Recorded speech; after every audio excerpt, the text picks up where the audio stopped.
Voilà, bonjour à tous les confinés donc de SysTQ, EA et informatique. Donc j'espère que tout va bien pour vous. Je vous avais invité sur Teams, mais je vois que c'est difficile, donc je n'ai pas vu effectivement que les élèves se soient connectés, ni hier ni aujourd'hui. Bon bah alors voilà, je vais réaliser une petite vidéo donc pour vous donner la suite du cours sur la vision rationaliste, empiriste du monde. Pour rappel, donc c'est ce qu'on essaye de comprendre, c'est ce qu'on essaye de découvrir. Et aujourd'hui, donc on va se pencher plus particulièrement sur l'origine des connaissances. Voilà, il faudra me pardonner évidemment les petits couacs, tant les petits couacs verbaux, si j'hésite de temps en temps, si je bafouille également, si je bégaye éventuellement. Je n'ai pas l'habitude de réaliser des cours comme ça, mais j'essaie de le faire le mieux possible. Alors je suis désolé, donc vous voyez ma cuisine derrière moi, elle n'est pas fort rangée, hein, donc j'espère que vous me pardonnerez. Bien, donc voilà, donc dans un premier temps, j'ai construit un diaporama avec un genre de synthèse sur cette origine des connaissances. Alors pour rappel, jusqu'à présent, on a déterminé ce qu'était une vision rationaliste du monde, dans les fondements des connaissances. Souvenez-vous, donc cette vision rationaliste du monde, c'est considérer, enfin, sur quoi vais-je me baser pour dire qu'une chose est vraie dans les fondements de la connaissance? Eh bien, la vision rationaliste se dit, je me base sur la raison. La raison étant, je crois une chose parce que je l'ai observée par le biais de mes cinq sens. Je crois une chose parce que j'en ai fait l'expérience personnelle, ou je crois une chose parce que elle a été découverte par le biais de la science. Donc elle est tout simplement scientifique. Donc on voit, ça c'est la vision rationaliste. Maintenant, il faut compléter avec la vision empiriste du monde. Cette vision empiriste du monde concerne l'origine des connaissances, et donc on va poser des questions nécessaires. Alors voilà, donc je vais partager mon écran, j'espère que ça va fonctionner, et je vais ouvrir le diaporama en question. Et voilà, il refuse de le faire en même temps. Ok, bien, bien, bien, ça ne fonctionne pas. Ok, parfait.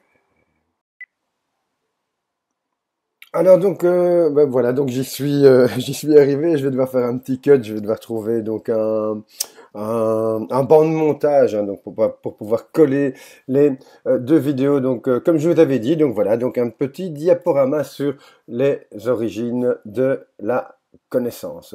Alors donc quand on parle d'origine de la connaissance, on se pose quelle question exactement? Eh bien, on se demande où est la connaissance. Est-ce qu'elle est à l'intérieur de moi ou est-ce qu'elle est à l'extérieur de moi? Euh, Autrement dit, on pourrait également dire, est-ce que cette connaissance est innée, donc à l'intérieur de moi, ou est-elle acquise, donc elle est à l'extérieur de moi?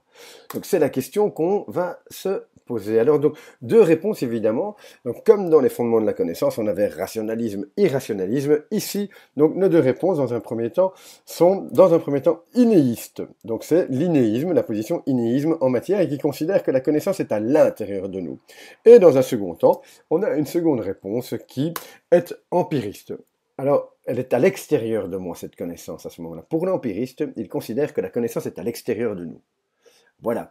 On comprend bien que l'élément qui va nous intéresser ici, c'est l'empirisme, puisqu'on veut déterminer, donc, on veut déterminer ce qu'est une vision rationaliste et empiriste du monde. Donc, on garde cette idée, c'est l'empirisme, mais on va quand même d'abord donc expliquer un petit peu ce qu'est l'innéisme. Alors, l'innéisme, donc vous voyez, ça s'écrit.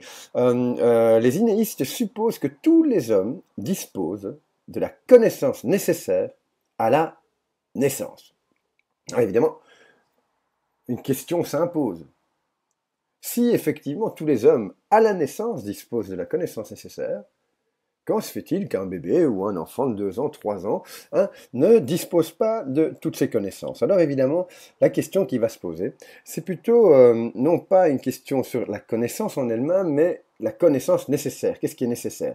Alors je ne vais pas aller trop loin. Je pourrais éventuellement réexpliquer en classe de quoi il s'agit, mais au moins vous avez les informations de base.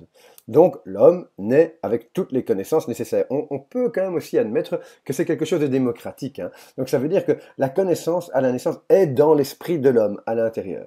Donc ça c'est démocratique si tous les hommes donc disposent de la connaissance nécessaire à la naissance. Voilà. Et donc comment se fait-il qu'il ne connaît pas? Eh bien tout simplement les innéistes disent qu'il n'a pas encore accès. L'homme n'a pas encore accès à cette connaissance. Il doit en gros se souvenir. Donc quel est l'accès donc qu'il va avoir donc à cette connaissance? L'homme, eh bien cet accès c'est ce qu'on appelle la réminiscence. Il doit s'en souvenir. Alors les philosophes disent, il doit accoucher de son esprit, accoucher de ses connaissances, les découvrir en fin de compte par lui-même, hein, mais par lui-même à l'intérieur de lui. Donc c'est à l'intérieur de lui que se trouvent les connaissances, il va devoir les retrouver, donc il part en quête de lui-même et des connaissances qu'il a dans l'esprit. Donc c'est une vision euh, intelligible du monde, la vérité où on peut disposer des connaissances, et les connaissances elles sont dans l'intellect, donc c'est la dimension intelligible de la connaissance. D'un autre côté, on a les empiristes, hein, ça va plus nous intéresser, donc ils disent que la connaissance est à l'extérieur de moi, donc qu'elle est acquise. Qu'elle est acquise et que l'homme à la naissance naît en gros comme un ballon vide qu'on va devoir gonfler, comme une page blanche, ou plus exactement, une page blanche qu'on va devoir remplir remplir de connaissances. Ou plus exactement, donc comme disait John Locke, il naît comme une table rase. C'est le concept de la tabula rasa. La table rase, l'homme naît sans connaissance. Et si les connaissances sont à l'extérieur de nous, eh bien, comment vais-je faire pour y avoir accès?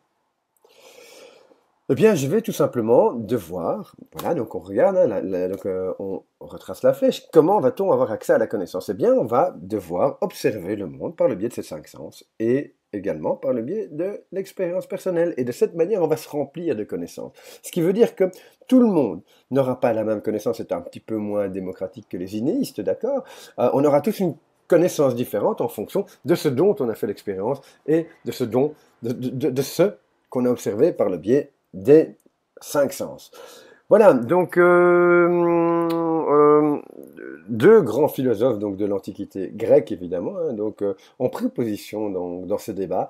Ces deux philosophes sont Platon et Aristote. Alors Platon, lui, donc c'est le maître dans un premier temps d'Aristote, mais Aristote n'était pas du tout d'accord avec lui en la matière. Donc Platon disait, ben voilà, donc je suis inéiste, donc la connaissance est intelligible, elle est dans l'esprit de l'homme, ils l'ont tous à la naissance, donc il est inéiste. Donc on a Platon de ce côté-là, et donc Aristote dit, mais non, pas du tout, hein, la connaissance, elle est autour de nous.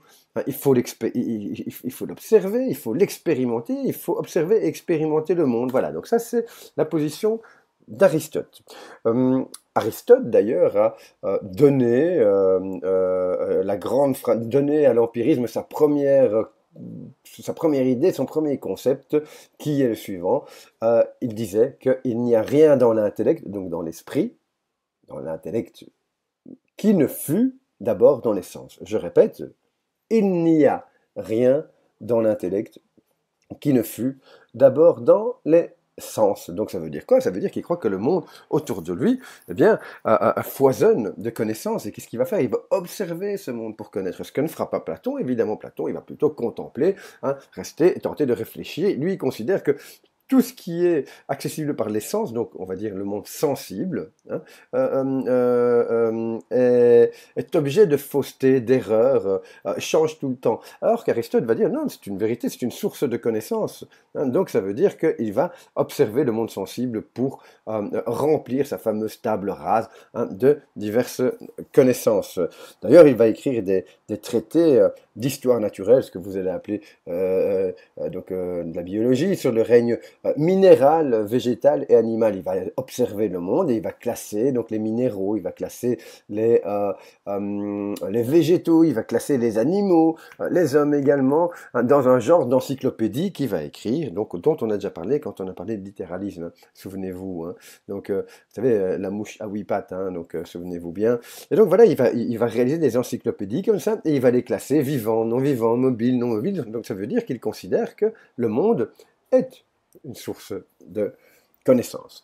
Voilà, donc maintenant on a déjà donc, la deuxième partie de notre vision rationaliste empiriste du monde, et c'est ce fameux empirisme. Voilà, alors donc, voilà, donc demain, je pense que nous avons encore cours ensemble, je n'en suis pas tout à fait sûr, c'est peut-être jeudi, je vais vérifier dans l'horaire, donc je vais évidemment donc, vous enregistrer encore une vidéo, où cette fois-ci, je ferai le lien entre une œuvre de Raphaël, un peintre romain du XVIe siècle, et justement cette origine de la connaissance. Ah bon voilà, donc on verra ça la prochaine fois. Donc j'espère que vous avez pu suivre le cours. Alors si vous avez des questions, de grâce, n'hésitez pas.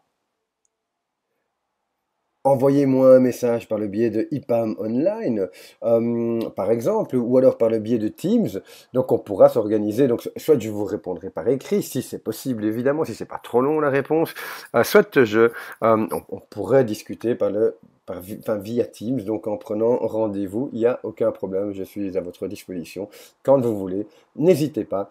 Et voilà, donc j'espère que vous aurez tout bien compris, que cette vidéo vous aura plu et que c'est assez clair. Bon, voilà, encore une fois, désolé, c'est la première fois que je fais ça, c'est un petit peu donc à l'impro, hein, là pour l'instant. Donc en vidéo, enregistrer c'est différent qu'en classe, mais bon, donc j'espère que vous aurez tout compris. Voilà, à la prochaine. Ciao.